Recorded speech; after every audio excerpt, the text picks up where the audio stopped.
Can any NBA team, like, truly stop Luka Dončić in the playoffs? I mean, seriously stop him. Not just slow him down a bit, but actually, shut him down. Make him a non-factor. That's the million-dollar question, isn't it? Because what you see him do in the postseason, it feels different, almost unreal sometimes. It's totally unreal. I was looking at some stats. Yeah. Remember that stretch where he averaged over, 30 points, 10 rebounds, and 9 assists in the playoffs? Yeah, that's just absurd. It's not just all-star level. That's legendary stuff already. Exactly. And that's really what we want to dig into today, right? What makes him this force of nature when the games matter most? Precisely. And for you listening, if you love digging into the strategy, the skills, the moments that define playoff basketball, we're going to break down some of Luka's most unbelievable plays. Yeah. Want to get to the why behind the wow. Yeah, we've been looking at game footage, commentary breakdowns, trying to pinpoint those moments that really show what he's about. The mission here is to get past the quick highlights, Understand the thinking, the sheer talent behind these performances that just feel, well, unreal. So we're calling this deep dive, The NBA Can't Stop Luka, his most unreal playoff moments. Love it. So, okay, where do we start? There's so much with him. Well, I think a good starting point is just his scoring. The explosiveness, but also the decisiveness right away. Oh, yeah, like that play early against Pat Bev. Exactly, Patrick Beverley, right at the start of a game. He doesn't waste a second. Sees the smaller defender, okay, Beverly's tough, but still smaller, and boom, attacks immediately. And the commentary nailed it, didn't they? They talked about hitting first, being decisive. In the playoffs, you got to establish that dominance early. Absolutely.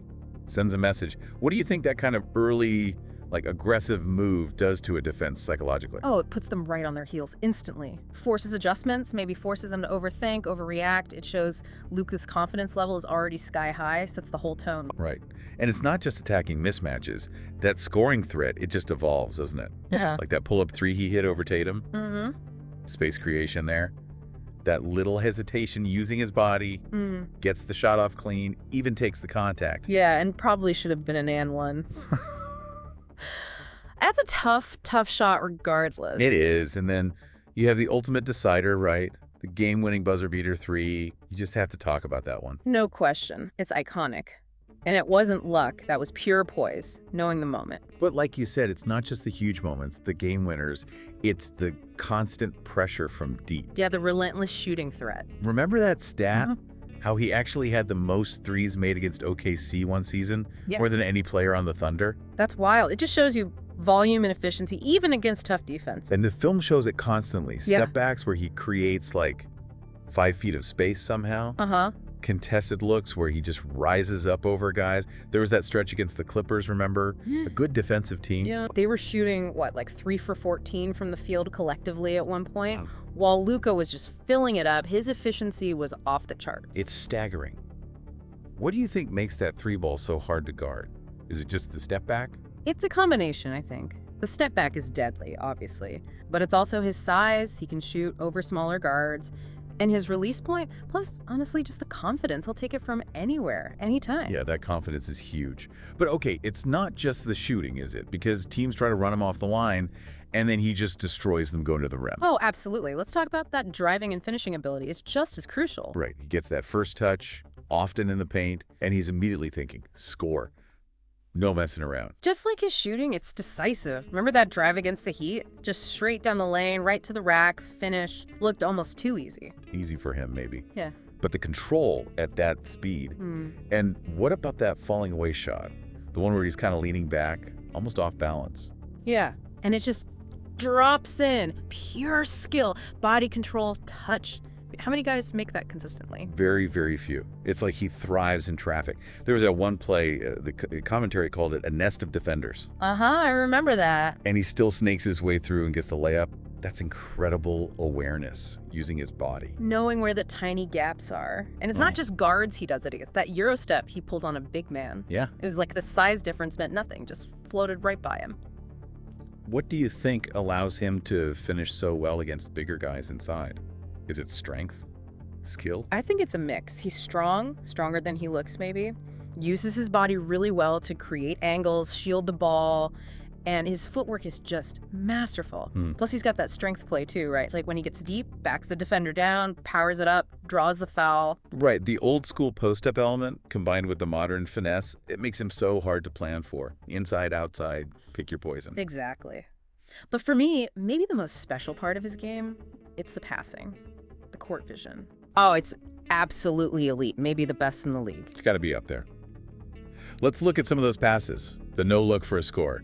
It's not just flashy, is it? No. It serves a purpose. He uses his eyes to move the defense, pulls them one way. And then zips it the other way to a guy they totally forgot was there. Yeah. Wide open look. Exactly. And those connections with Dwight Powell or whoever's rolling, the dunks for Jones in those clips, the timing. Yeah, the pace of those plays. He hits the roller perfectly in stride.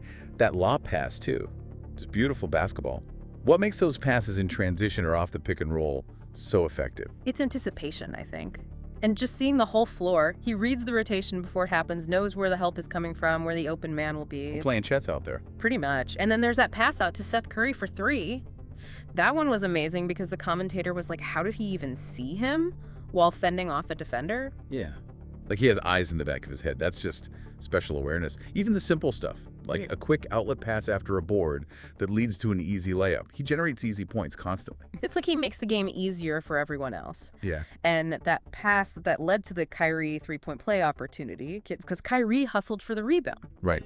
Luka's pass created the initial chaos, and then his teammates' hustle turned it into even more. It's that multiplier effect you talked about. He elevates the whole team's offense. He really does. Yeah. Okay, so scoring, passing, let's talk clutch.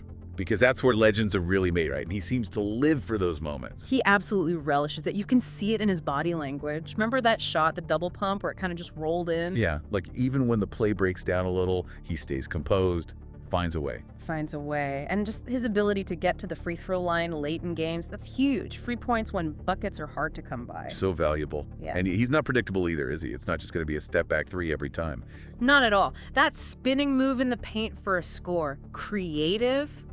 That one-footed fadeaway 3, audacious. Totally. What does that unpredictability do to a defense in, say, the last 2 minutes? It freezes them.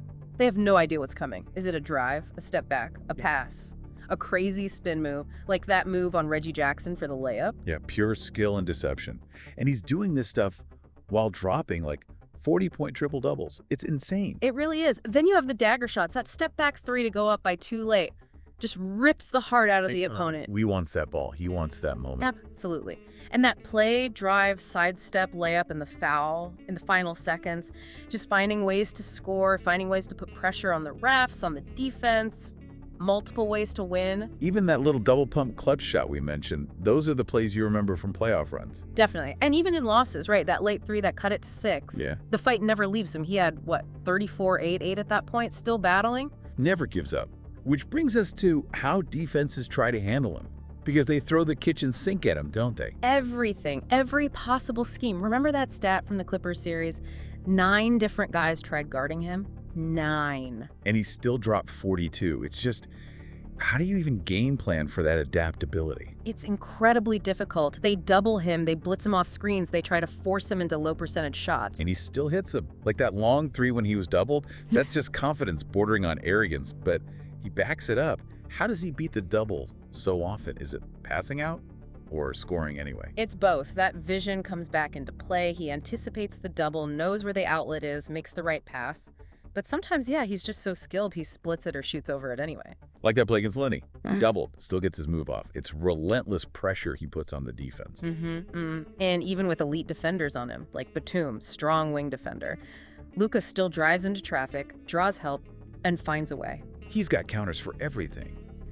That fake spin move you mentioned, where he knew they expected him to go right shoulder. Yeah, that's film study, self-awareness, using the scouting report against them. It's this constant chess match, and he seems to always be a step ahead. That's what makes him so hard to stop, that adaptability. Exactly. So you look at all these moments we've talked about, the scoring variety, the passing genius, the clutch shots, the way he handled every defensive look. It paints a picture, doesn't it? A truly, truly special playoff performer. It really does. And I think breaking down these specific plays, you get a much better sense of why he's so dominant. It's not just highlights. It's the skill, the decisions, the sheer will in those big moments. So think about all this. What's one play or aspect we discussed today that really stood out most to you listening right now? Yeah, that's a great question for everyone. And hey, if you enjoyed this deep dive, if you found it insightful looking at Luka's unreal moments, definitely give us a like, subscribe. You know the drill. Please do. And let us know in the comments or find us on social media which Luka play just blew your mind the most. We'd love to hear why. Absolutely. And okay, final thought to leave everyone with. Given everything we've seen, all this offensive brilliance, this adaptability, what is the key for teams trying to slow him down in the playoffs? Is there even a consistent answer yet? That's the puzzle, isn't it? Maybe there isn't one answer. Something to definitely think about next time you're watching him in a big game.